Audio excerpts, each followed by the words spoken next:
एक गांव के अंदर बड़ा ही खुशनुमा परिवार रहा करता है। परिवार के अंदर माता पिता हैं, एक उनका बेटा है जिसका नाम है मनीष जिसका कुछ दिनों पहले जन्म हुआ है। और माता पिता अपने बच्चे को पाकर खुश हैं और वो सोच रहे हैं कि हम एक ही बच्चा रखेंगे ताकि हम इसकी हर ख्वाहिश को पूरा कर सकें और इसे अच्छी तरह से घर के अंदर पाल पोस सकें। यही सोचकर माता पिता उस बच्चे के अलावा कोई भी बच्चा नहीं करते हैं और दिन रात मेहनत करके उसी का भरण पोषण करने लगते हैं। उनके पास ज़्यादा ना तो कोई पुश्तैनी ज़मीन है और ना ही रुपया पैसा है। पिता मेहनत मजदूरी किया करते हैं और माँ घर को संभाला करती है और वो हंसी खुशी अपना जीवन व्यतीत कर रहे थे।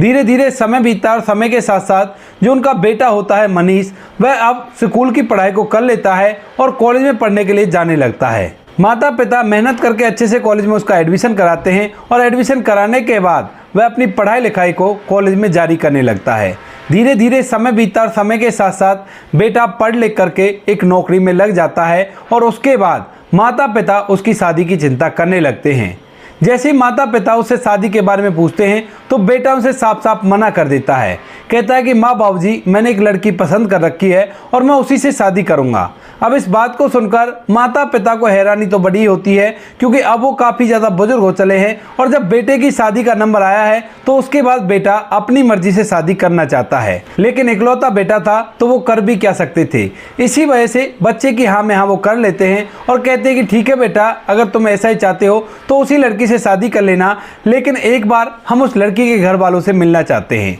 इसके बाद जो मनीष होता है अपने माता पिता को लेकर लड़की वालों के यहाँ पर पहुँच जाता है और वहाँ जाने के बाद जो मनीष की माँ होती है जिसका नाम लता होता है, वह पूरे घर को इधर उधर से देखती है और देखने के बाद उसे कुछ भी अच्छा नहीं लगता। इधर जो मनीष का पिता जिसका नाम किशन होता है, वह भी घर और घर वालों को देखता है, लेकिन उन लोगों का व्यवहार उसे बिल्कुल भी अच्छा नहीं लगता है। लेकिन फिर भी वो सोचता है कि कोई बात नहीं, बेटे की अगर जिद है तो इस रिश्ते को पक्का कर लेते हैं। यही सोचकर माता पिता वहां पर उस रिश्ते को पक्का कराते हैं, लेकिन जैसे ही वहां से वापस लौटते हैं तो अपने बेटे के बारे में सोचते हैं और फूट फूट कर दोनों पति पत्नी रोने लगते हैं। दरअसल उन्हें ये उम्मीद नहीं थी कि उनका बेटा इस तरह से करेगा उनके साथ, और वह तो सोच रहे थे कि हमारी मर्जी से ही शादी करेगा, लेकिन बेटा ऐसा कर चुका था जिसकी वजह से उन्हें बड़ा ही दुख होता है। इसके बाद धीरे धीरे समय बीता और समय के साथ साथ जो उनका बेटा होता है वह उस लड़की से शादी करके उसे अपने घर के अंदर दुल्हन बनाकर ले आता है। शादी हो गई थी और शादी के बाद जो उसकी प्रेमिका होती है जिसका नाम सीमा होता है,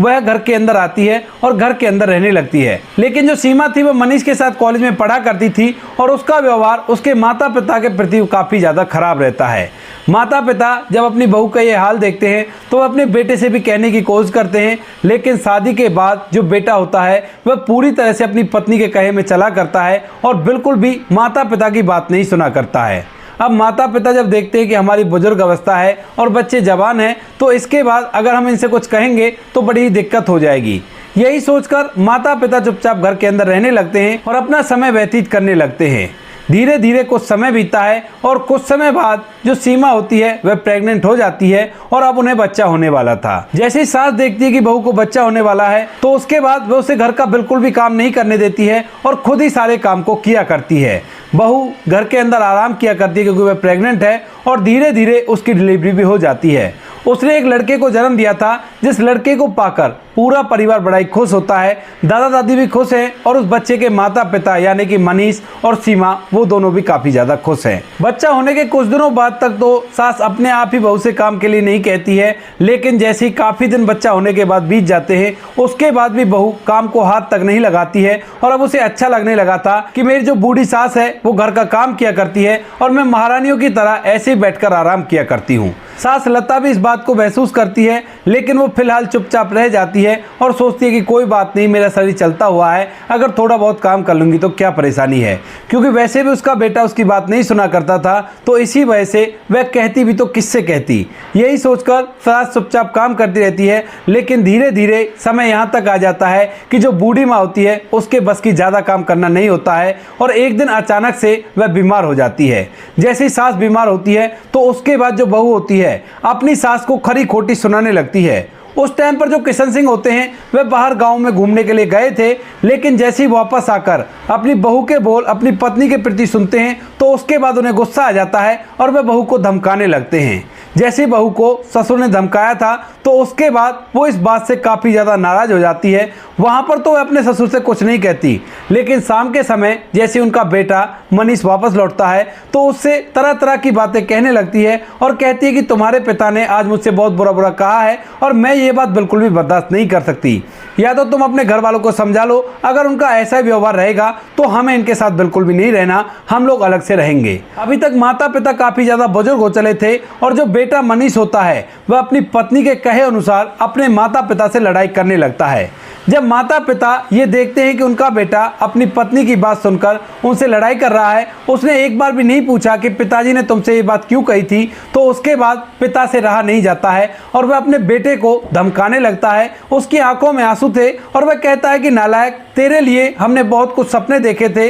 और तुम्हारे लिए हमने ज़िंदगी को अच्छी तरह से व्यतीत नहीं किया, वरना तेरे साथ साथ हम 1-2 बच्चे और कर लेते, कम से कम तू ना तो वो बच्चे तो हमारी देखभाल करते, लेकिन तेरे सुख के लिए हम लोगों ने ये भी नहीं किया। इसके बाद जो बेटा होता है उस पर इन बातों का कोई भी फर्क नहीं पड़ता है और वह कहता है कि कोई ऐसा नहीं कर दिया, तुमने जो कुछ भी किया है वो सभी माता पिता अपने बच्चों के लिए किया करते हैं। यह बात सुनकर किशन सिंह को गुस्सा आ जाता है और गुस्से में वह अपने बेटे से घर से निकलने के लिए कह देता है। कहता है कि ठीक है, हमने जो कुछ भी किया है बच्चे के लिए सभी करते हैं ना, तो तू ऐसा कर, इस घर को छोड़कर चला जा। जब हमें खुद ही काम करना पड़ेगा तो अपनी जिंदगी को हम अकेले ही बिता लेंगे, तुम्हारा हम क्या करते हैं। इस बात को सुनकर जो माँ लता होती है वो एकदम से अपने पति को रोकती है, लेकिन आज जो काफी वर्षों से गुस्सा उसके दिल के अंदर भरा हुआ था वह फूट पड़ता है और इसी वजह से वह उन्हें वहां से निकलने के लिए कह देता है। जब बेटा और बहू ये देखते हैं कि माता पिता हमें निकलने के लिए कह रहे हैं, तो उसके बाद जो बेटा होता है वह भी कह देता है कि हाँ निकल जाएंगे, ये कौन सा राजमहल है जिसके अंदर हम आराम से जीवन व्यतीत कर रहे हैं,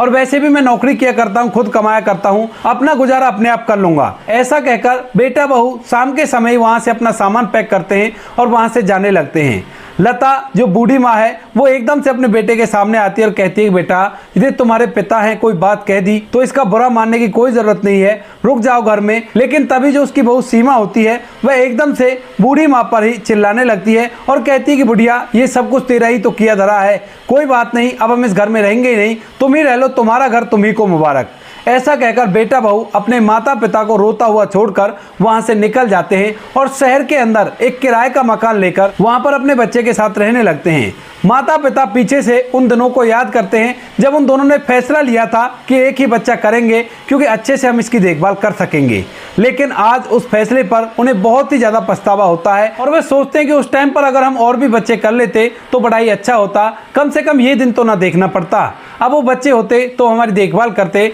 और इसकी तरफ हमें नहीं देखना पड़ता। काफ़ी देर तक दोनों पति पत्नी एक दूसरे से इन्हीं बातों को बतियाते रहते हैं और बतियाते बतियाते बार बार उनकी आंखों में आंसू आ जाया करते हैं। उम्र तो काफ़ी ज़्यादा हो गई थी, लेकिन पापी पेट था और पापी पेट के लिए दोबारा से जो किशन जी होते हैं वह दोबारा जाकर मेहनत करने लगते हैं और मजदूरी करके अपना और अपनी पत्नी का पेट भरने लगते हैं। जहां पर लेबर चौक पर वो जाया करते उन्हें कोई भी काम नहीं मिला करता क्योंकि उनकी अवस्था काफ़ी ज़्यादा बुजुर्ग थी और इसी वजह से उनका समय व्यतीत होने में काफ़ी ज़्यादा दिक्कत होने लगती है। लेकिन गाँव के अंदर दूसरों के खेतों में मजदूरी कर लिया करते और थोड़ा थोड़ा अपने गुजारे लायक पैसा कमा लिया करते। पति की उम्र 70 साल हो गई थी और पत्नी की उम्र 67 साल हो गई थी और तभी अचानक से जो घर का कमाने वाला होता है उसकी तबीयत खराब हो जाती है और इस तबीयत खराब चलते जो लता जी दूसरों के घरों में काम किया करती थी, अपने पति के साथ मेहनत किया करती थी, उनका दूसरों के घरों में काम करना भी छूट जाता है और उनके पास बिल्कुल भी पैसे नहीं होते हैं। उसके बाद स्टार्टिंग में लता जी इधर उधर से थोड़ा बहुत पैसा उधार लेती हैं और उधार लेकर अपने पति का इलाज करवाने लगती हैं, लेकिन बीमारी जो कि खत्म होने का नाम ही नहीं ले रही थी और इसके बाद डॉक्टर साहब बोल देते हैं कि आपके पति की बीमारी ठीक तो हो जाएगी, लेकिन इलाज में अभी और पैसे लगेंगे। डॉक्टर साहब उसे कुछ दवाइयां बताते हैं जो दवाइयां काफ़ी महंगी थी, लगभग 15,000 रुपये का खर्चा उन दवाइयों में आना था। कहते हैं कि ये वाला कोर्स करवा कर देख लो, टोटल खर्चा 15,000 रुपये आएगा और पैसों का इंतजाम करके मुझे बता देना, मैं तुम्हारे पति का कोर्स चालू कर दूंगा। लता इस बात को सोच सोचकर काफ़ी ज़्यादा परेशान रहती है और सोचने लगती है कि अब मेरे पति की जान नहीं बच पाएगी क्योंकि इलाज काफ़ी महंगा है और इतने पैसे मेरे पास नहीं है। यह सोचकर वह उदास होकर डॉक्टर साहब के यहाँ से वापस अपने घर जा रही थी, लेकिन तभी रास्ते में अचानक से उसे एक बुजुर्ग लोगों की रेस के बारे में पता चलता है जिसका विनिंग प्राइस था 20,000 रुपये और वो काफ़ी लंबी रेस होने वाली थी। लता उस रेस के पर्चे को लेकर अपने घर आ जाती है और सोचने लगती है कि क्यों ना मैं इस रेस में हिस्सा लूं, और अगर मैं जीत गई तो उसके बाद मेरे पति का इलाज हो जाएगा और हम लोग अच्छी तरह से अपने जीवन को व्यतीत कर लेंगे। यही सोचकर लता अपने घर आ जाती है और घर आकर अपने पति को उस पर्चे को दिखाती है। जब पति उस रेस के पर्चे को देखता है तो कहने लगता है कि बुढ़ापे में तुम कहाँ रेस करोगी, और रेस करने में कोई गड़बड़ हो गई तो और भी परेशानियों का सामना करना पड़ सकता है। लेकिन तभी लता उसे डॉक्टर साहब की कही गई बातें बताती है और कहती है कि इस तरह से डॉक्टर साहब ने कहा है, कम से कम 15,000 रुपये लगेंगे और मैं दूसरी दवाइयों का कोर्स चालू करा दूंगा। इस बात को सुनने के बाद जो उनका पति होता है वह चुप रह जाता है और लता मन के अंदर फैसला कर चुकी थी कि अब वह इस रेस को जीतेगी और जीतने के बाद जो पैसे मिलेंगे उन पैसों से अपने पति का इलाज कराएगी। रेस की तारीख नजदीक आ रही थी, वहीं पर जो लता जी होती हैं वह भी अपनी तैयारी में जुट जाती हैं और थोड़ी बहुत इसके लिए प्रैक्टिस करती हैं। प्रैक्टिस करने के बाद जैसे ही वो रेस का दिन आता है तो उस दिन लता जी भी वहां पर पहुंच जाती हैं और रेस में पार्टिसिपेट करती हैं। वहां पर काफी ज्यादा बुजुर्ग लोग आए हुए थे, लेकिन उन सभी बुजुर्गों में लता जी की उम्र सबसे ज्यादा थी। ज्यादातर जो बुजुर्ग थे वो 60 थे, 1-2 साल ऊपर के थे, लेकिन यहाँ पर लता जी की उम्र 67 साल थी और 67 साल की उम्र में वह रेस में हिस्सा लेने के लिए पहुंच गई थी। अब सभी लोग लता जी की कंडीशन को देखते हैं तो किसी को भी ये बात महसूस नहीं थी कि लता भी रेस जीत सकती है। लेकिन जैसे रेस चालू होती है और रेस का समापन जहाँ पर होता है वहां पर लता जी इन सबसे आगे हो जाती हैं और आगे होकर इस रेस को जीत जाती हैं। जैसे इतनी ज्यादा उम्र में लता जी नंगे पैर दौड़कर इस रेस को जीतती हैं तो सभी लोग हक्के बक्के रह जाते हैं और लता जी के बारे में जानने की कोशिश करते हैं कि इतना जज्बा इस उम्र में कहां से मिला। इसी वजह से उनको स्टेज पर बुलाया जाता है और उनसे पूछा जाता है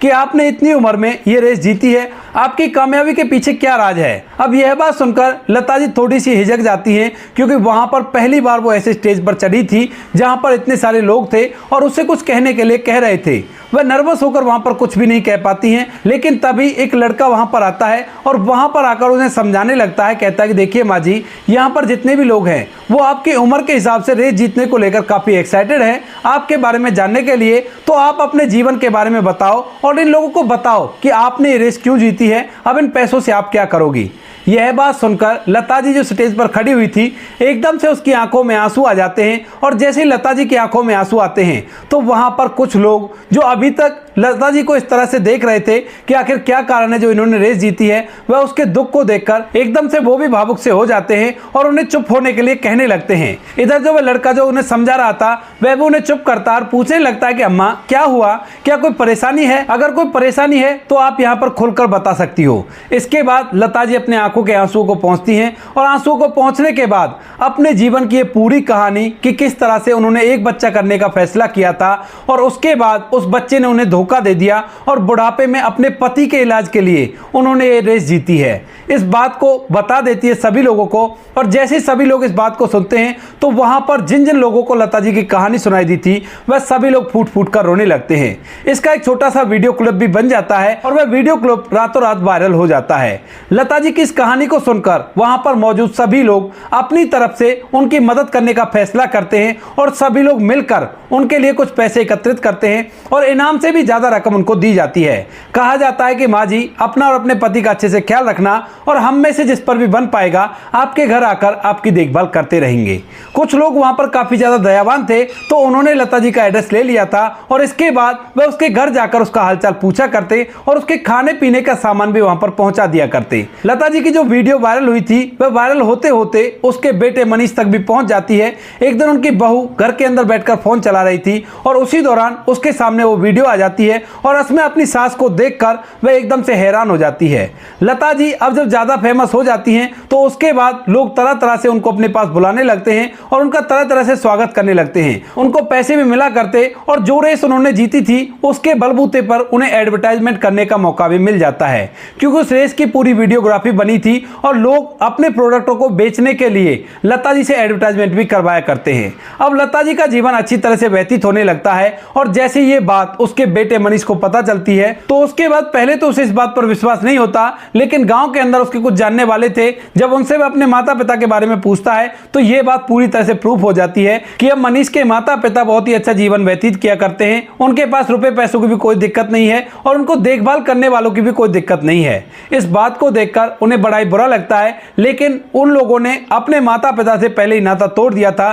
तो इसी वजह से वे कुछ नहीं कर पाते हैं। अब दोनों पति पत्नी बहुत ही अच्छी जिंदगी जिया करते हैं, उन्हें कहीं पर भी मेहनत मजदूरी करने के लिए नहीं जाना पड़ता है और लोग घर पर आकर उनसे मिला करते हैं, क्योंकि 67 साल की उम्र में इतनी बड़ी रेस जीतना कोई बच्चों का खेल नहीं है, वो भी उन सभी लोगों से आगे निकलकर जो उम्र में उनसे छोटे थे। सब कुछ ऐसे चलता रहता है, लेकिन तभी अचानक से जो उनका बेटा मनीष होता है, उसकी वो नौकरी जिस नौकरी का उसे घमंड होता है वह एकदम से छूट जाती है, क्योंकि कहीं ना कहीं से मनीष की कंपनी में ये बात पता चल गई थी कि उनका वो बेटा मनीष यही है जो इस कंपनी में काम किया करता है। मालिक जब ये देखते हैं कि अपनी माँ और पिता को छोड़कर ये यहाँ पर अपनी पत्नी और बच्चों के साथ रह रहा है, तो उसके बाद वह उसे नौकरी से निकाल देते हैं। इसके बाद मनीष जहां पर भी जाता है तो पिछली कंपनी वालों ने ये अफवाह चारों तरफ फैला दी थी और इसके बाद उसे अच्छा सा काम नहीं मिलता है। चारों तरफ लोग इस बात के बारे में जान गए थे कि यही उनका नालायक बेटा है जिसने उन्हें सहारा नहीं दिया, तो इसी वजह से जो मनीष होता है अब उसके पास पैसों की तंगी होने लगती है और इस तंगी के चलते जो मनीष की पत्नी सीमा होती है वह भी उसे छोड़कर अपने मायके चली जाती है। जब मायके चली गई थी पत्नी, तो उसके बाद उसे अकल आती है कि मैंने माता पिता के साथ बहुत ही गलत किया है। जिस पत्नी की मैं हमेशा साइड लेता हुआ आया, उस पत्नी ने आज बुरे वक्त में मुझे धोखा दे दिया। इसके बाद मनीष फैसला करता है कि वह अपने माता पिता के पास जाएगा और उनसे माफी मांगकर उनके साथ ही रहेगा। मनीष वहां से सीधा अपने गांव जाता है और अपने माता पिता के सामने हाथ जोड़कर माफी मांगने लगता है, लेकिन जो माता पिता होते हैं वो उससे मना कर देते हैं और कहते हैं कि बेटा अब इस घर में तुम्हारे लिए कोई भी जगह नहीं है, हम अपने जीवन को आराम से व्यतीत कर लेंगे। मनीष अपने माता पिता को अपनी पूरी हालत के बारे में बताता है और कहता है कि देखो माँ बाबू जी, जिस पत्नी के लिए मैंने तुमको बुरा भला कहा था वो पत्नी आज मुझे छोड़कर जा चुकी है, तो आप लोग मेरा सहारा हो, कृपया करके मुझे अपना लो और मुझे माफ कर दो। अब इसके बाद जो मनीष के माता पिता होते हैं वे आखिर उसके माता पिता थे, तो इसी वजह से वे उसे माफ कर देते हैं और माफ करने के बाद उसे अपने घर में रखने लगते हैं। मनीष जब उनके साथ रहने लगता है तो लोग जब इधर उधर से आते हैं तो उन्हें भी ये बात पता चल जाती है कि मनीष ने अपनी गलतियों का पश्चाताप कर लिया है और वह उनके साथ रहने लगा है। उसी समय पर उसी कंपनी से जिस कंपनी से उसे निकाला गया था यह खबर वहां तक भी पहुंच जाती है और वो लोग दोबारा से मनीष को अपनी कंपनी में बुला लेते हैं। मनीष वहां पर काम करने लगता है और जब मनीष की पत्नी सीमा को यह पता चलता है कि उसके पति की दोबारा से नौकरी लग गई है, तो उसके बाद वह दोबारा से उसके साथ आना चाहती है, लेकिन वो साफ साफ अपनी पत्नी से मना कर देता है और कहता है कि मैं तो अपने माता पिता की सेवा करूंगा, तुम्हें अगर मेरे साथ रहना है तो माता पिता के घर में नौकरानी बनकर रहना होगा, ये तुम्हें कबूल है तो तुम रह सकती हो, वरना तुम कहीं भी जा सकती हो। इसके बाद सीमा भी बहुत कुछ सोचती है अपने बच्चे के बारे में और अपने पति के बारे में, क्योंकि जो बच्चा हो गया था उससे भी वह अलग नहीं रह सकती थी। इसके बाद जो सीमा होती है वह इस बात के लिए एग्री हो जाती है और एक दिन वह भी आकर अपने सास ससुर से माफी मांगने लगती है। जब सास ससुर देखते हैं कि कोई बात नहीं, बच्चे ही हैं, इनसे गलती हो गई है और उस गलती का वे पश्चाताप कर रहे हैं, तो वह भी अपनी बहू को माफ कर देते हैं और अब पूरा परिवार एक साथ एक ही घर में रहा करता है। तो दोस्तों ये थी आज की कहानी। आपको कहानी जैसी भी लगी हो कमेंट सेक्शन में बता देना। वीडियो अगर अच्छी लगी हो तो वीडियो को लाइक और चैनल को सब्सक्राइब जरूर करें, ताकि हमें थोड़ा सा हौसला मिले आप लोगों के लिए ऐसे अच्छे वीडियो बनाने के लिए। इन कहानियों को सुनाने का उद्देश्य किसी को परेशान करना बिल्कुल भी नहीं है। यह कहानी आपको इसलिए सुनाई जाती है ताकि आप लोग इन कहानियों में से कुछ ना कुछ सीख सको और अपने जीवन में उस चीज़ को अप्लाई कर सको। मिलते हैं किसी नेक्स्ट वीडियो में नए टॉपिक के साथ, तब तक के लिए जय हिंद, जय भारत, जय हिंदुस्तान।